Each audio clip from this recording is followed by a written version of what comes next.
What about the amphitheater? Were you guys talking amphitheater? Did you watch that discussion about the amphitheater? They went and they hired a consultant. They said, you know, the city said it originally started with the discussions about an amphitheater at Rivendell, where they do the what is it? The huh? Yes, the Shakespearean festival, and a way to make that more pleasing to the community. But we have a lot of people that don't want to do that, that don't want to do the Rivendell thing. And then there's a discussion about whether the ground is a burial ground, or there was a whole bunch of stuff. So the city turned around and they hired a consultant. Let's throw some more money at it, and to come out and talk to us about the differences of what we can do for an amphitheater. And they had amphitheaters that ranged from $30 million to $70 million. And when they started talking about it, and I was listening to the consultant presented, he was saying, well, it's an amphitheater. We could run it 350 days a year. If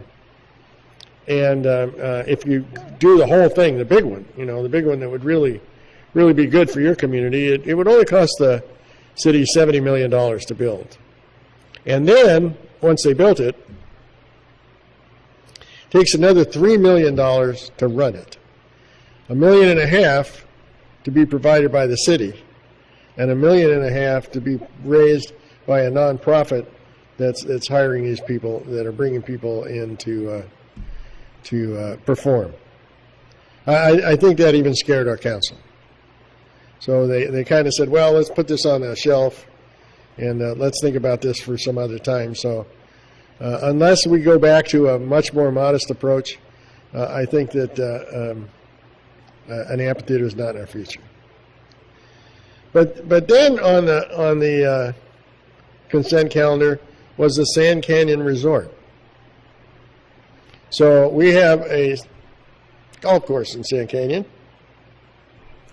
Went out of business, right? Was repurchased, and now the principal owner of that property wants to convert it into a resort. Wants to put up a 3-story hotel, 17 other buildings on the site, a couple of pools, a park. We keep on naming all the amenities. And then they wanted to initiate an EIR. For what? So I asked the question. I said, well, some people from Sand Canyon were there. They had questions.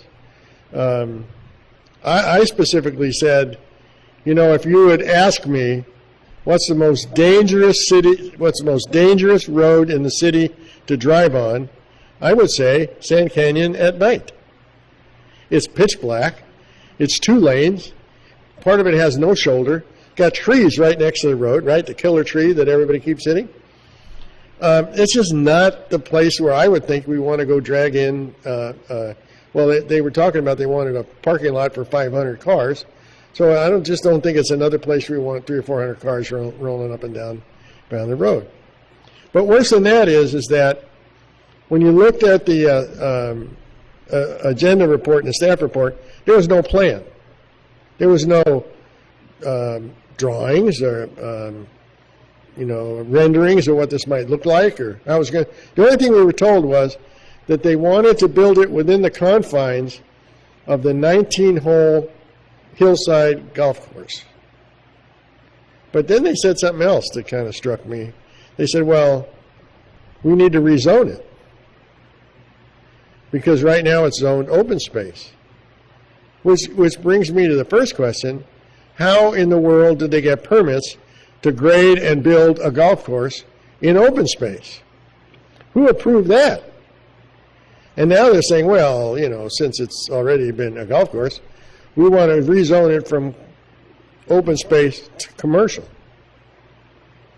It just doesn't sound right. So, and they said to me, look, it's just an EIR. We're not really approving this. Because I said, normally when we see an EIR, it's a done deal, because I have never, ever seen an EIR that said, "Oh, you can't build this. There's not enough water, or you don't have enough traffic flow, or you don't." Never. It's a cottage industry to generate excuses as to why you can't build something. So we're going to wait and see. They approved it, and they're going for it, and this is going to be another issue that we're going to talk about more.